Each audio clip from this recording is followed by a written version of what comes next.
Hello guys, welcome back to my channel দিসু vlog. তো তোমরা সবাই কেমন আছো? আশা করি ভালো আছো, আমিও ভালো আছি। আজকে হচ্ছে ডেট 25 ডিসেম্বর 2025। তো আজকে আমি যাব গোয়ালপাড়া পার্কে আউটডোর করতে, তাই সকাল সকাল উঠে খাওয়া দাওয়া করে রেডি হয়ে আমি আমার সাইকেল নিয়ে বেরিয়ে পড়লাম।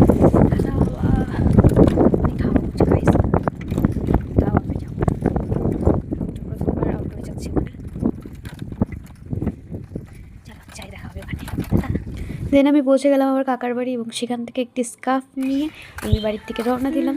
তারপরে আমার বান্ধবীকে নিয়ে বের হয়ে গেলাম।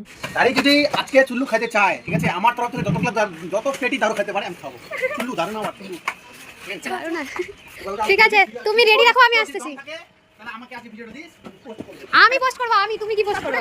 তারপর আমরা যারা যাওয়ার কথা ছিলাম সবাই মিলে টোটোতে উঠে পড়লাম এবং নতুন দুজনের সাথে দেখা হলো। এই যে এদিকে কাকিমা আর একটা বোনও আছে, ওরা নতুন, ওদের সাথে কোনো কথা ছিল না যাবার। তো যাই হোক, সবাই মিলে আমরা রওনা দিলাম আর ইতিমধ্যে আমরা পৌঁছে গেলাম।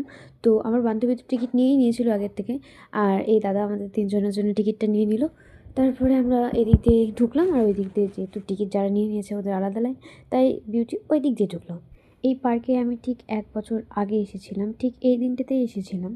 তারপর আমি আর দাদা মিলে ফটোশ্যুট করতে চালু করে দিলাম। আর দাদা আমি এখানে একটা নতুন গোলাপ রেখেছিলাম। এই গোলাপের পাপড়িগুলো দেখে মনে হচ্ছিল না যে এটি আসল গোলাপ। তো এই যে দেখো গোলাপের পাপড়িগুলো কত সুন্দর, একদমই মনে হচ্ছে না যে এটা আসল গোলাপ। তুই কি এবার প্রথমবার আসলি? হ্যাঁ, না আমি তো হচ্ছে এর আগে আসছিলি কি? 50 60 বারের মতো আসছি। সত্যি বল, এর আগে আসছিলি? তো কেমন লাগছে? ভালো লাগছে। সত্যি ভালোই তো লাগছে। আমরা গাইস এখানে এসে ওই যেগুলোতে বাচ্চা কাচ্চাগুলো খেলে আমরা একদম তো পুরো উঠেছি, মজা। আমরা হচ্ছি। এই যে ট্রেন আসছে, ট্রেন চলো ট্রেন থেকে দেখানো যাক। একদম বড় ট্রেন। দাঁড়া এখানে, দাঁড়া আগে যা ট্রেনটা, নাহলে উড়াই দিবে। এই দাঁড়া, এদিকে পিছা হয় না কোনটা? 10 টাকা করে টিকিট হলে উঠবো, না হলে নাই। হ্যাঁ, ছাড়ি দেবো।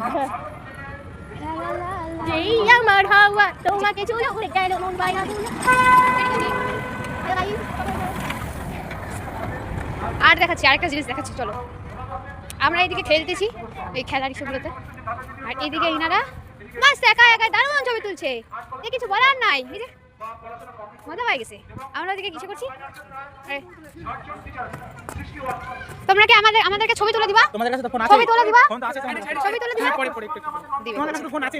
তারপর আমরা সুন্দর একটি জায়গা দেখে আউটডোরে আর্ট কমপ্লিট করলাম। কমপ্লিট করে আমরা আবার ঘুরতে চালু করে দিলাম। সেখানে দেখো কত লোক, অনেক লোক এসেছিলো, অনেকে অনেক ধরনের আর্ট করছিল, সবার আর্টই অনেক সুন্দর হচ্ছিলো।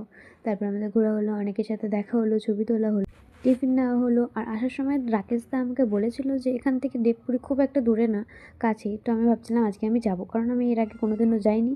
আর যেহেতু এদিকে আসছি চলে যাই, এরপরে কোনোদিনও কবে যাওয়া হবে না হবে, তাই ওরা তো কেউ যেতে চাইছিলই না।